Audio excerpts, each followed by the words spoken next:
Abra sua Bíblia em Efésios capítulo 3.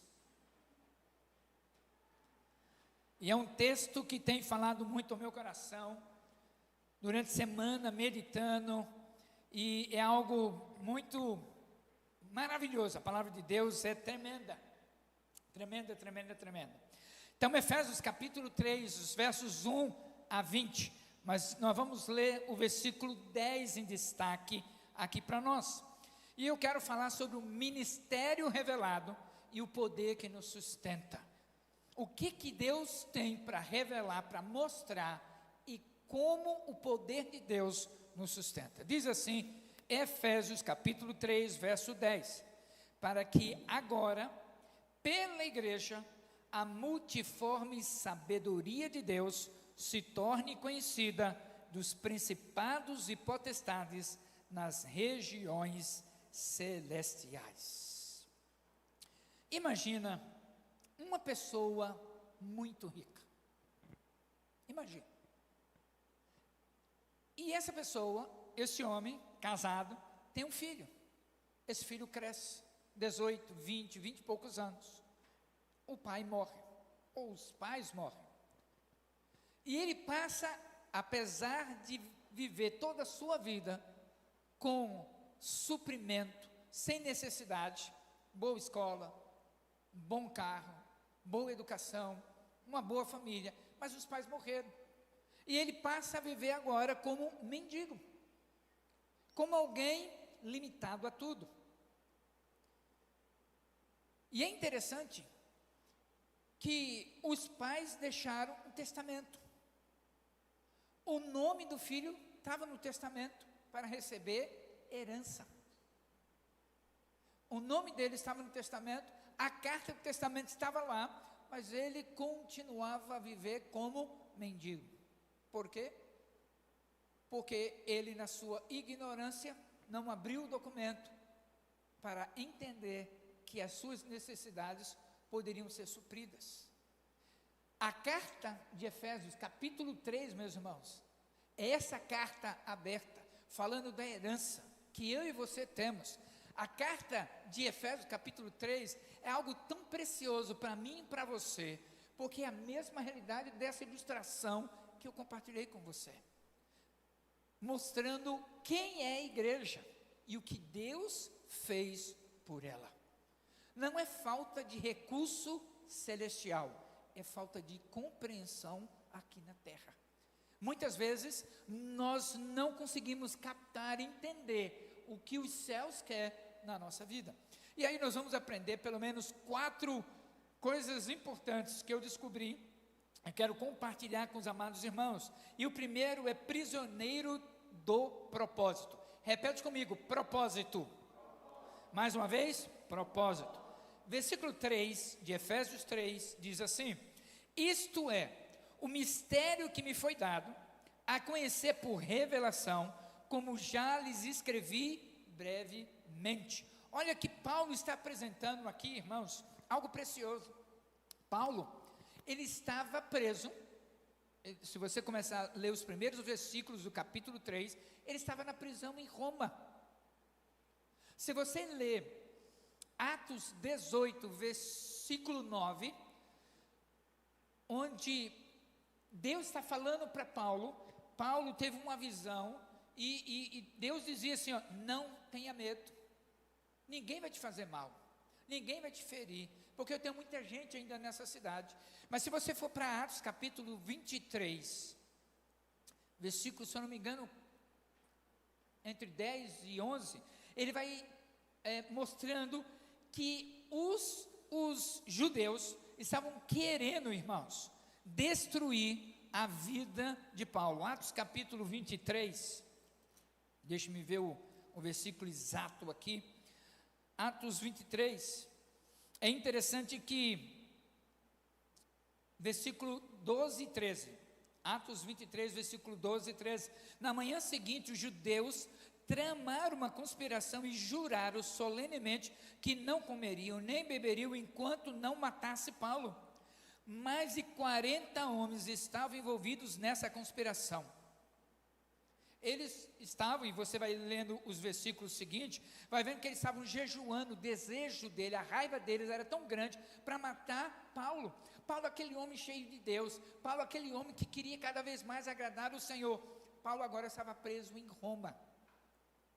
E ele vai dizendo aqui que Paulo se apresenta como prisioneiro de Cristo Jesus e não de Roma.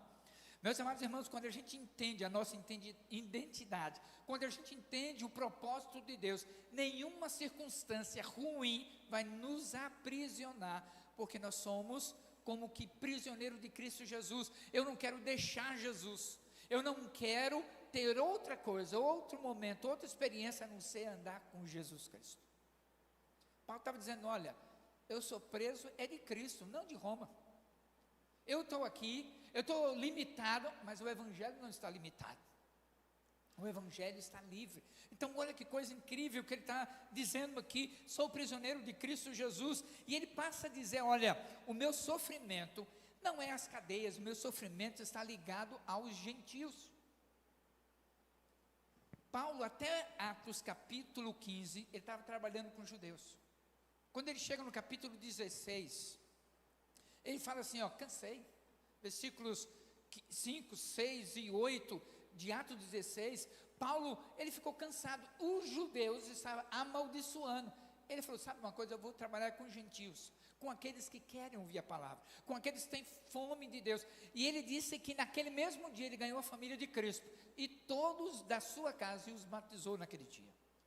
Tem gente com fome de Deus, tem gente com um desespero na alma gigantesco, e o sofrimento de Paulo não era as cadeias, não era a limitação, o sofrimento dele era para ganhar pessoas para Cristo Jesus. Quando a gente tem propósito, a gente sabe que qualquer barreira, qualquer dificuldade, elas virão, irmãos, pode ter certeza, as dificuldades virão, mas quem tem propósito em Cristo Jesus, não se deixa abater, se deixa ser vencido pelas dificuldades da vida. Elas virão para trabalhar talvez nossa perseverança, nossa dependência em Deus, para a gente olhar para o Senhor e não para o ser humano. Mas Paulo vai nos ensinando aqui, que o sofrimento dele estava ligado na missão, no propósito de ganhar os gentios para Cristo. E ele vai dizendo, aqui interessante, né? No capítulo 3, e no versículo 3, ele diz, isto é mistério que me foi dado a conhecer por revelação, como já lhes escrevi em poucas palavras. Quando ele usa a palavra mistério, revelação, não é um enigma. Revelado é que antes estava oculto, ninguém percebia, e Deus decidiu revelar para você. Se você for em Salmo, capítulo 25, versículo 14, você vai encontrar dizendo assim, que o Senhor quer revelar os seus segredos para aqueles que o temem e o seguem. Deus tem segredo para revelar para a tua vida, desde que você comece a seguir, desde que você tenha esse propósito de andar na presença dEle, de você se humilhar na presença dEle e dizer, Senhor, apesar de mim, o Senhor quer me usar, apesar da minha limitação, da minha rigidez ou debilidade, o Senhor quer me usar. Por isso, Deus amado, apesar de mim, o Senhor quer me usar, então me usa para o louvor da tua glória. Ele vai dizer um mistério, um desses era que os gentios eram co-herdeiros. Os judeus eram proibidos de entrar na casa de um gentio. Atos 10, Pedro vai na casa de Cornélio, e ali fala, você sabe que como um judeu é proibido entrar na casa de um gentio.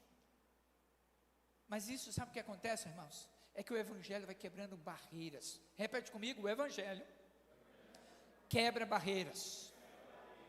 Qualquer barreira, irmão, seja ela étnica, religiosa, cultural, o Evangelho quebra barreiras. O que o inimigo quer construir na minha vida ou na sua vida é a incapacidade, a impotência. Eu não posso, eu não consigo, eu não vou dar conta. Deus está dizendo, tudo posso naquele que me fortalece. Deus está dizendo, o Senhor é meu pastor e nada me faltará. É isso que Deus está dizendo. Você pode em Cristo Jesus. Fora de Jesus você não pode nada. Fora de Jesus não há esperança, não há alegria. E a alegria que existe é momentânea, é passageira, é apenas frívola. Mas ele está dizendo que foi revelado, ou seja, há uma promessa para os gentios, membros do mesmo corpo. A gente brinca, pelo menos em Mato Grosso do Sul, a gente brinca assim, Deus gosta inclusive dos argentinos, porque é perto da fronteira, né? Então tinha aquela rixa, principalmente no futebol. Mas irmãos, lá no céu vai ter argentino também, crente em Jesus, servindo o Senhor. Lá no céu, a gente vai ficar surpreso. Lá no céu vai ter gente falando assim, mas cara, eu não imaginava que você estaria aqui. E vai estar lá. E vai ter gente que você fala, mas cadê fulano? Não veio. Mas como? Não veio. Sabe por quê? Porque Deus vê o coração. Deus vai vendo quando a gente está buscando Ele por interesse ou de fato e de verdade. Essa é a diferença. Então, quando a gente entende o propósito, irmãos, o Evangelho vai quebrando barreiras. A igreja é um novo povo, não é extensão do povo de Israel, não é um grupo paralelo, é um novo povo. Existe a Assembleia de Deus, Presbiteriana, Metodista, Batista, Igreja A, B, todos eles creem em Deus. Todos eles estão pregando o Evangelho, todos eles e nós vamos prestar contas ao Senhor. Existem diferenças de placa, mas o Senhor é o mesmo. E o diabo sabe que a gente dividido, a gente não subsiste, mas a gente unido é diferente. Deus vai quebrando barreiras.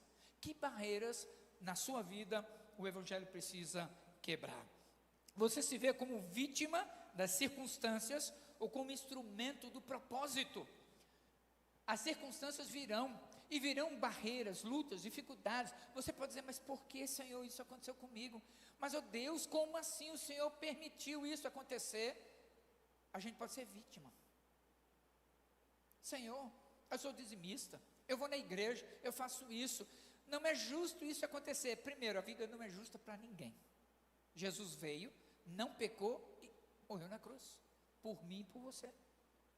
Agora eu preciso entender que tudo faz parte de um propósito de Deus. O sofrimento, a luta, a dificuldade, a perda, a decepção com pessoas, com processos, com organização, tudo isso está dentro do propósito de Deus, para trabalhar a nossa vida, o nosso caráter, a nossa dependência nele.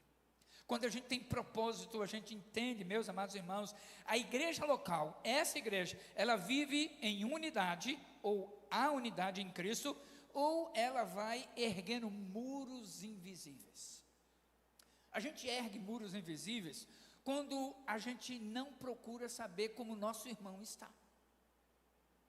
A gente vai levantando muros invisíveis. A gente não se preocupa com o outro, a gente só se preocupa conosco, com a nossa carreira profissional, a gente vai sendo muito egoísta. Talvez pela decepção com o outro, ajudei, mas meus amados irmãos, quando a gente ajuda com que propósito? Para abençoar ou para sermos vistos? O que a mão direita faz, que a mão esquerda não veja. Você abençoou, a pessoa não aproveitou, o problema é dela, não é seu. Você fez a sua parte. Deus vai cobrar dela no tempo de Deus. A gente ergue muros invisíveis quando a gente simplesmente se isola. A gente não deixa ninguém entrar na nossa vida. Eu já tenho os problemas aqui, eu não quero nem saber dos outros. Talvez quando a gente começa a ouvir os outros, a gente começa a ver, puxa, se ele está com essa luta e venceu, eu que achava que a minha luta era gigante, é tão pequena, eu vou vencer também. É a vida em comunidade, irmãos. É quando a gente aprende que há unidade na vida da igreja por causa de um propósito. Então, a primeira coisa que eu aprendo é que existe um propósito de Deus, e ele era prisioneiro, Paulo, prisioneiro do propósito. Nada tirava Paulo do propósito principal. Segunda coisa que eu aprendo nesse texto, versos 7 a 13, é o privilégio do ministério. Repete comigo, privilégio. Mais uma vez, privilégio. O primeiro é propósito, o segundo é privilégio. E eu destaco o versículo 8 aqui.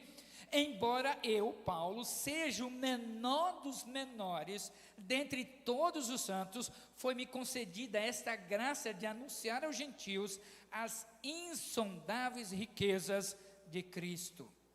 Olha só, Paulo vai reconhecendo que é graça, não é mérito. Nada que eu faça eu vou merecer algo de Deus. Nada que você faça, que você fale, vai impressionar a Deus. Você acha que você vai falar alguma coisa e Deus vai dizer assim: meu Deus, eu nunca parei para pensar nisso. Deus é onisciente, onipresente e onipotente. Ele sabe de tudo, Ele entende tudo, em todo lugar, o tempo todo. Nada que eu ou você venhamos a falar vai surpreender Deus. Nada que eu ou você venhamos a fazer vai deixar Deus de boca aberta. Mas quando eu e você temos o coração inclinado, quebrantado para Deus, Deus fala assim: eu esperei sempre isso de você. Agora as portas se abrem, agora o rio vai fluir, porque você está conectado com aquele que pode mudar todas as coisas.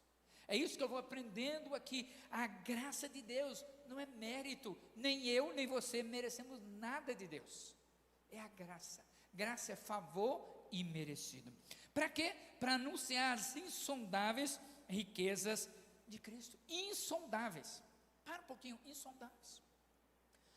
Aquilo que a gente não consegue perceber naturalmente, Deus vem e revela. Parece que Ele tira o véu, vai descortinando, aquilo vai entrando na nossa alma, e aquilo vai dando um prazer, um alívio, uma alegria, um júbilo tão grande, que não existe problema que possa roubar a minha paz em Cristo Jesus. Paulo, de novo, ele estava preso na prisão, ele dizia: olha, insondáveis riquezas de Cristo Jesus. A igreja, ela manifesta a multiforme sabedoria de Deus aos principados e potestades. Olha o que o texto vai dizendo. A igreja manifesta, a igreja, e a igreja é você, sou eu, a multiforme sabedoria de Deus. Deus fala do jeito que Ele quiser, como Ele quiser. Quando Ele fala para você de um jeito, para outro de outra forma, para mim de outra maneira. Deus não está limitado numa caixa. Ele não tem só uma forma, um jeito, uma maneira de falar. Deus faz tudo o que Ele quiser, quando Ele quiser, a despeito de nós. Deus usa o não crente para abençoar o crente, se Ele quiser. A igreja manifesta, porque a igreja, meus irmãos, é vitrine cósmica da sabedoria divina. Toda decisão que eu e você tomamos tem impacto na vida eterna, na eternidade. Por exemplo, Deus fala no seu coração, você está na semana, dentro do seu escritório ou fora, não sei. E Deus coloca alguém na sua frente, que não conhece a Jesus, quase dizendo assim: fala para mim de Jesus, e você não fala, aquela pessoa morre, e não vai para o céu. Mas pode ter certeza que quando você chegar no céu, Deus vai te cobrar, porque naquele dia você não falou de Jesus para aquela pessoa. Ela podia estar aqui com você. Escolhas que fazemos que têm impacto para a eternidade. Decisões que eu tomo, eu nunca mais vou falar com você, eu nunca mais vou te perdoar. Você, quando começa a colocar decisões fora da vontade de Deus, você pode criar essas barreiras invisíveis na sua vida, que vai trazendo traumas, desgosto, você vai impedindo que o amor de Deus flui na sua vida. Por isso que a igreja é vitrine, o mundo está vendo para mim e para você. Seu vizinho está vendo o que você fala, o que você não fala, o que você faz, o que você não faz. Como é que eu aplico isso? O ministério, a vida cristã, não é um palco de autopromoção. Não fazemos isso para nos autopromover. Eu tenho dito, o que eu prego, se estiver diferente da Bíblia, esqueça o que eu falo, fica com a Bíblia. A Bíblia tem razão, a Bíblia sempre tem resposta. A Bíblia é o caminho. Deus disse: eu sou o caminho, a verdade e a vida. Ninguém vem ao Pai se não for através de Jesus. O ministério não é autopromoção, é um espaço que a gente tem para servir, é um espaço que a gente tem para dizer: olha, Deus tem solução para você, Deus tem solução e resposta na sua vida. Não existe problema que Deus não tenha solução, mas tem coração fechado para ouvir e obedecer a Deus. É isso que ele vai nos ensinando, amados irmãos. A igreja precisa entender a sua dimensão espiritual. O que fazemos aqui ecoa na eternidade. O que você tem assistido na TV? Que tipo de vídeo, reels no Instagram você escolhe? Você escolhe. É você que escolhe. Que tipo de roupa eu e você vestimos? É você que escolhe. É que você que decide. E isso impacta a vida das pessoas. O que você fala? Eu não guardo o vexame. Não, eu não levo para casa desaforo. Eu vou e faço. De repente, o que você está fazendo está impactando a vida de pessoas e envergonhando o Evangelho. Pastor, mas a gente tem que ser barata, fria, sangue de barata. A gente não reage. Não é isso. Você tem que ter convicção de como agir naquele momento. Gálatas 5, 22, 23, vai falando do fruto do Espírito, que é amor, paz, alegria, bondade, longanimidade, né? Mansidão e domínio próprio. Contra essas coisas não há lei.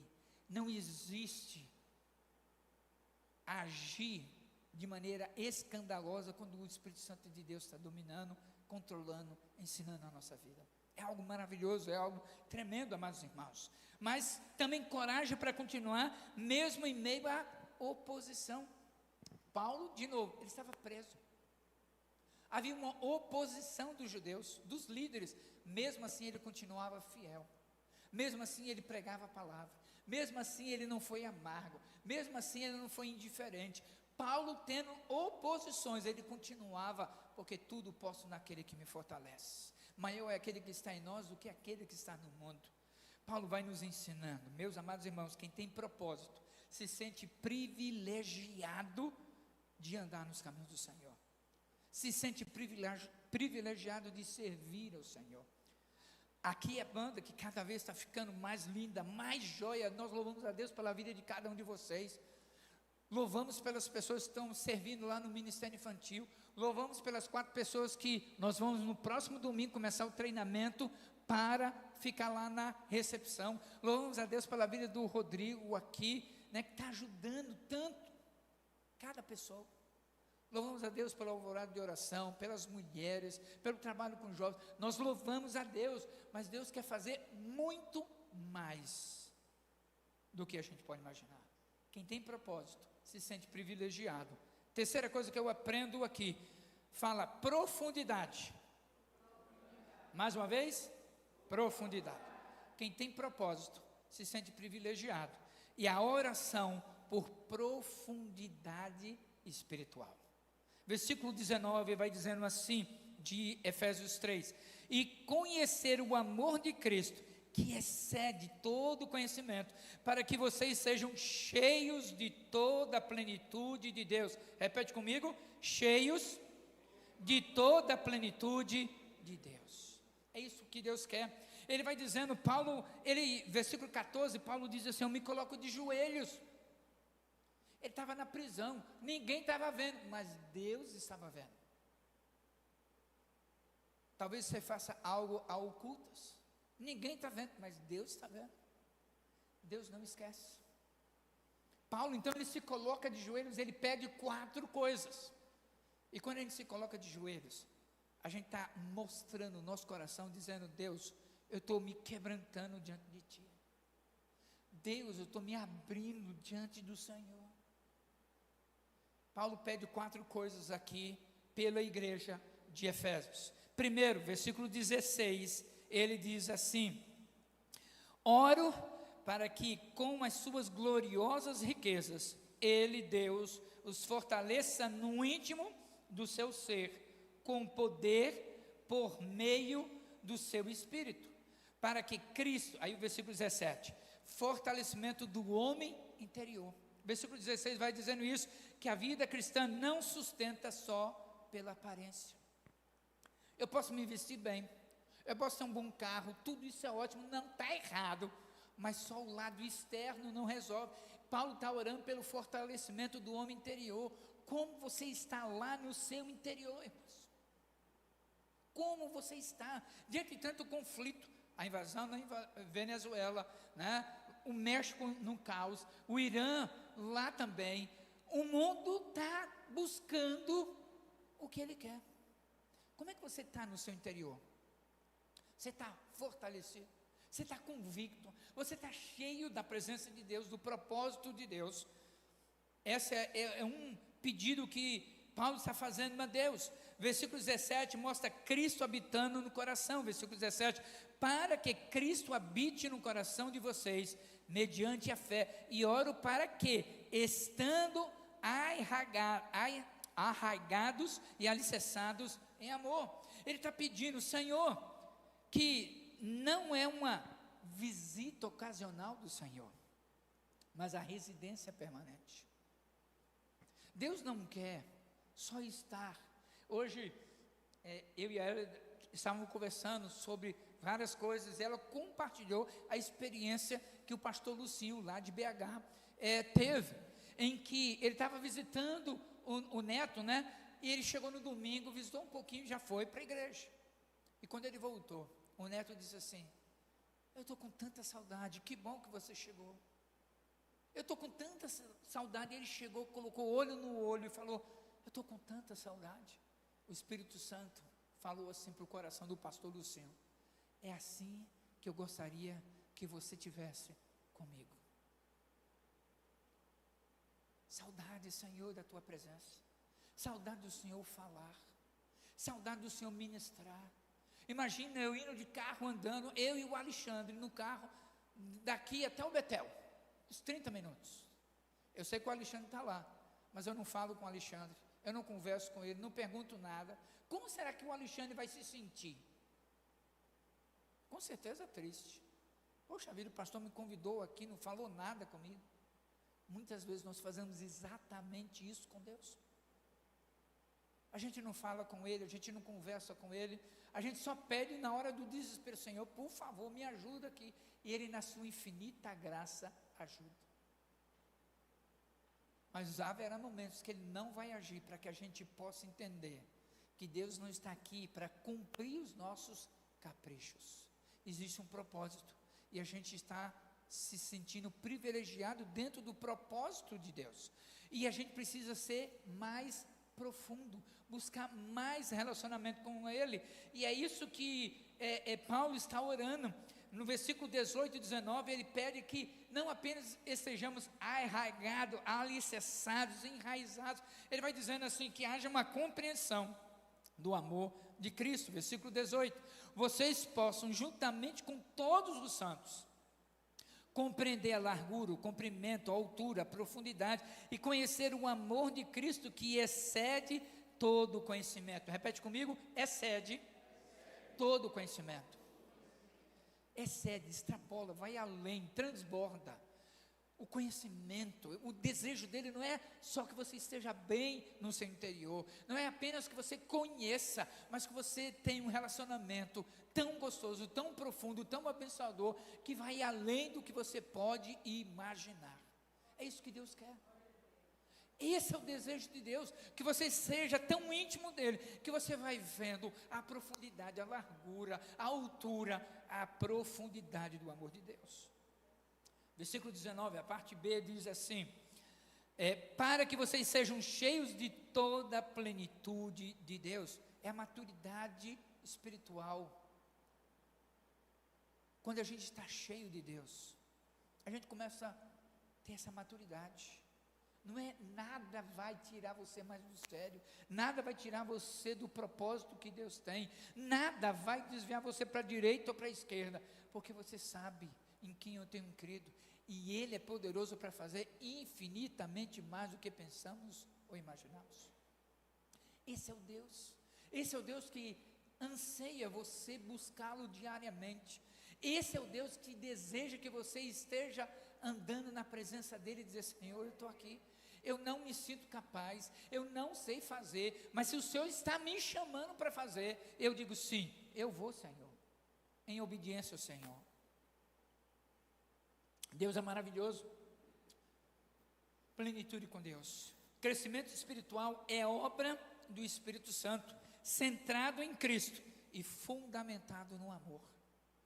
Eu faço as coisas por amor a Deus, não por interesse. Vou sofrer? Vou. Vai ter algumas limitações? Com certeza. Mas eu vou ter experiência. Gente, naquele dia eu achava que não ia acontecer, era impossível, mas de repente Deus veio e mudou a nossa história. Esse é o Deus a quem sirvo. Esse é o Deus que quer diariamente, comigo e com você, andar em novidade de vida. Como é que eu aplico isso? Nossa oração é superficial ou busca profundidade? Comece a pedir para Deus. Deus, eu quero ir mais profundo.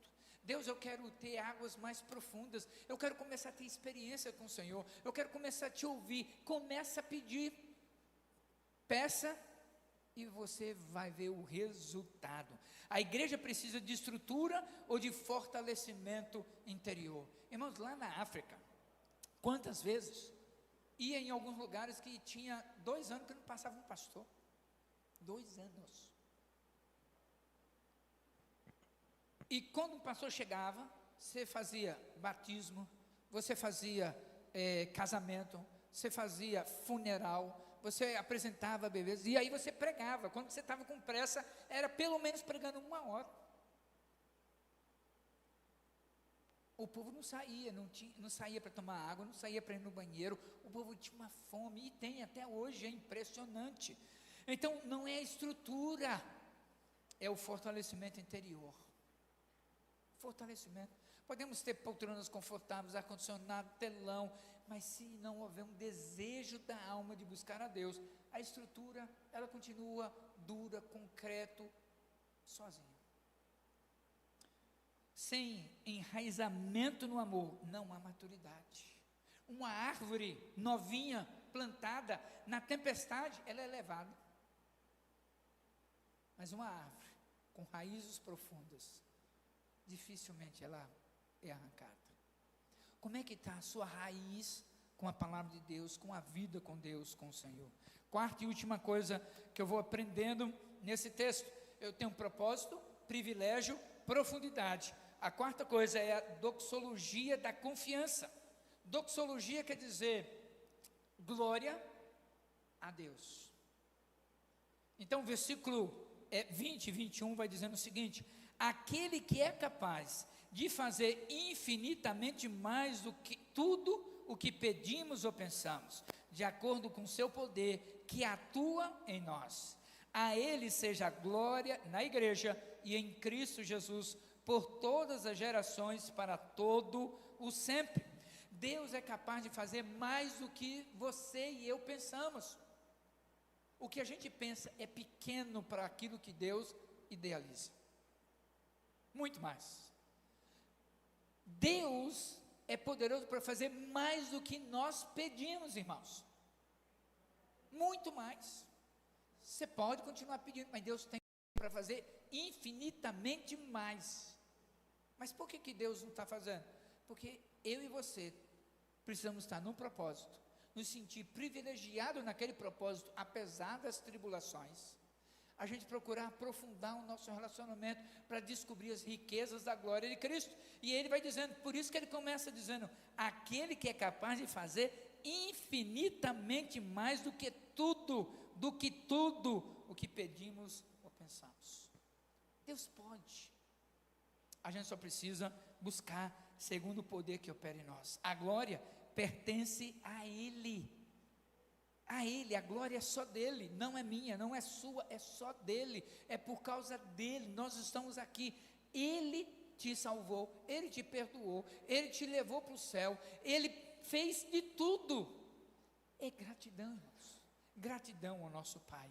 O poder de Deus está operando na igreja, hoje, não é só o futuro, é o presente. Deus está fazendo. Se eu não estiver no propósito de Deus, Deus vai usar outra pessoa. Eu dependo de Deus, Deus não depende de mim. É diferente.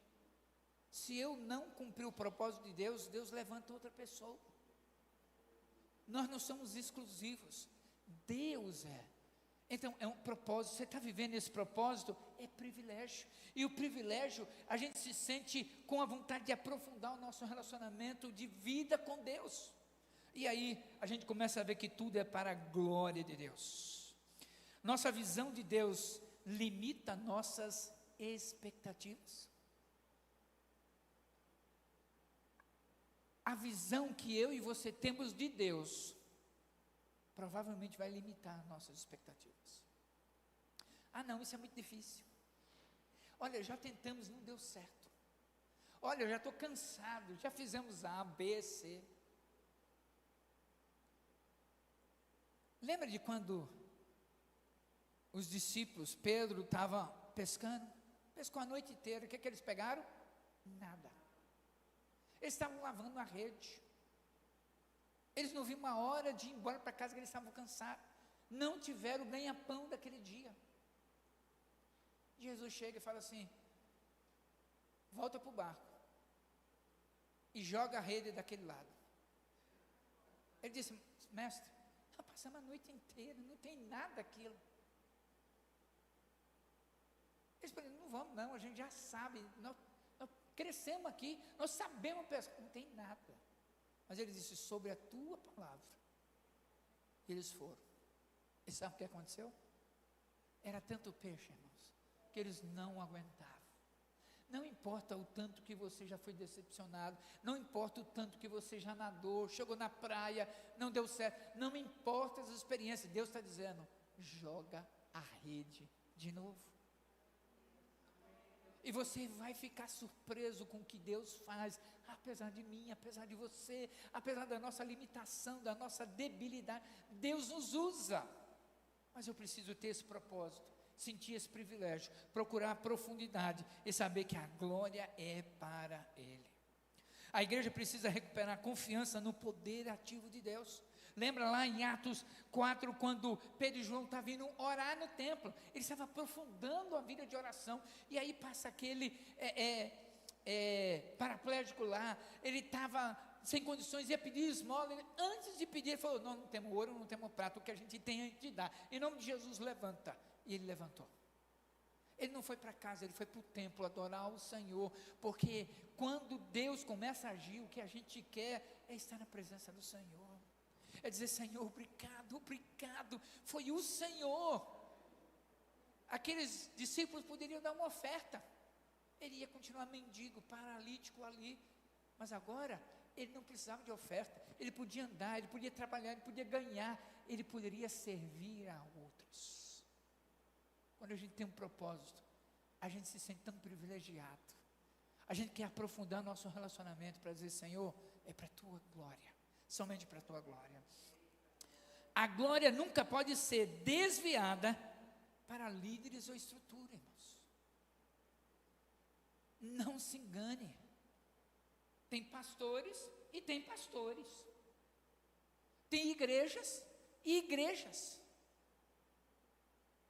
mas Deus é único só Ele. Pastores vão dar escândalos, vão decepcionar a gente, igrejas de igual forma, mas Deus não. Esteja aqui por causa de Deus, e diz: Senhor, eu quero o Senhor, eu quero adorar o Senhor, eu quero glorificar o teu nome, eu quero usar minha vida para ser luz no meio da escuridão, bênção no meio da maldição. Deus, eu quero fazer a diferença, eu não quero só fazer diferente, eu quero fazer diferença. Diferente, tem muita gente fazendo coisa diferente, diferença são poucos. E eu oro: Deus, eu quero fazer diferença, se é isso que o Senhor quer, amém. Se não, Deus, eu quero estar pertinho com o Senhor, eu quero ouvir o Senhor, eu quero estar diante da tua presença. A igreja, meus amados irmãos, nasce no ministério revelado que Paulo está dizendo aqui, cresce pela graça que foi concedida a Paulo e vai amadurecendo pelo amor. É pelo amor, experimentando a cada dia, e vive sustentada pelo poder ilimitado de Deus. É o poder. Paulo foi chicoteado, e aí no capítulo de Coríntios ele vai dizendo o quanto que ele sofreu, naufrágio, chicote, foi abandonado, e ele continuava no propósito de Deus, ele continuava se sentindo privilegiado. Deus me chamou, e Ele que é fiel para cumprir tudo que Ele prometeu. Quero concluir dizendo o seguinte: capítulo 3 de Efésios nos confronta com algumas perguntas, e a pergunta-chave é: estamos vivendo à altura daquilo que Deus já fez por mim e por você? Você está vivendo à altura daquilo que Deus espera de você? Eu não estou, eu quero mais, eu preciso de mais. Eu digo: Senhor, tem misericórdia, eu preciso mais de Ti, eu quero ouvir mais a Tua voz. A igreja não nasceu de um projeto humano, nasceu de um plano eterno, divino. A igreja não é minha, é a igreja do Senhor.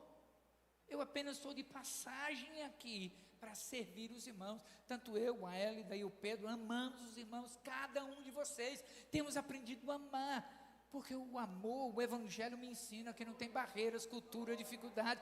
O amor derruba as barreiras, a gente vai avançando por causa do amor de Cristo que nos constrange. A igreja não sobrevive pela força do marketing, irmãos. Ela vive pelo poder que opera dentro da igreja. Nós podemos ser os melhores num planeta de marketing e continuar vazio de Deus. A igreja, não sou contra o marketing, irmãos, a gente deve fazer, eu mesmo posto algumas coisas para ajudar, para abençoar, mas é o poder de Deus dentro da igreja. A igreja não cresce por estratégias apenas, ela cresce quando Cristo habita plenamente. Nós temos que fazer estratégia, mas vai além disso.